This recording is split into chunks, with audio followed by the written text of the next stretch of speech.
In this tutorial, I want to start looking at setter injection. First of all, I'm just going to format this code up, and you can do that quite easily with Control-Shift-F. And that's better, makes it a bit more readable. You can save that. Setter injection. Well, we've already seen setter injection being used if we open up our application context. In the message printer, we have this property element set, and the name on the property is service, and we pass in a reference to the basic message of the day bean, which is up here. Now this is called setter injection. If we head over to the message printer and open that up, we have to have a setter method here that matches the name of our property. So we have the name of service, which matches the set service minus the set, and also the S of service needs to be in lowercase. Let's do an experiment. If we open this class up and we actually comment this code out, so do Control-Shift/, and then we save that. So we no longer have a setter method. What's going to happen? Spring's going to have problems because it uses the default constructor to instantiate this object, and then once it's instantiated it, it calls the set method, or tries to call a set method, but it won't be here, so it will raise an exception. Let's just try that out.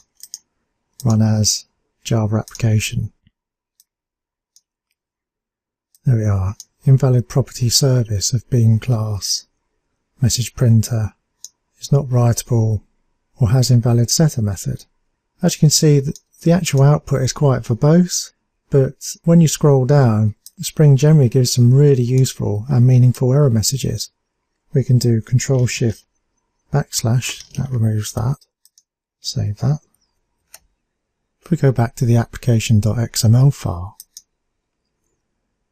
I'd just like to make a note that we're using the ref here, but there's also another option. We can use a value, but with a value you can only pass in primitive Java types like strings or ints, and to do that we need to go over to the basic message of the day import and open that up. We open that, we see that the actual message is set to a default of hello world, but we also have a set message method which allows us to override that and set our own. This isn't being invoked at the moment because we don't have a property set within our application.xml file. So let's head over there, have a look at that. So how do we add that? Well, it's pretty straightforward. It's the same as before. We need to set a property element within this bean.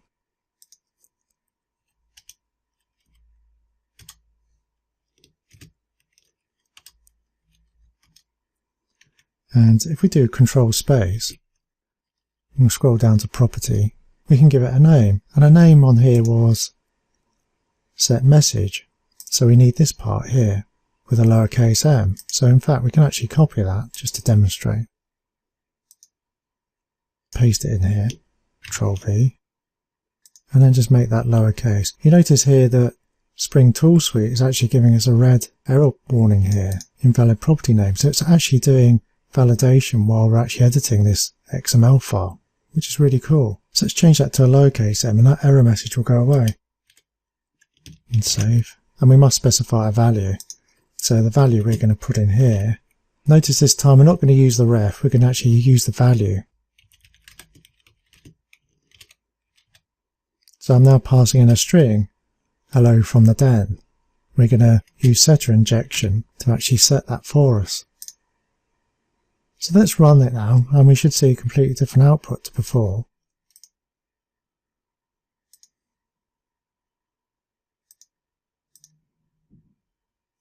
Hello from the den.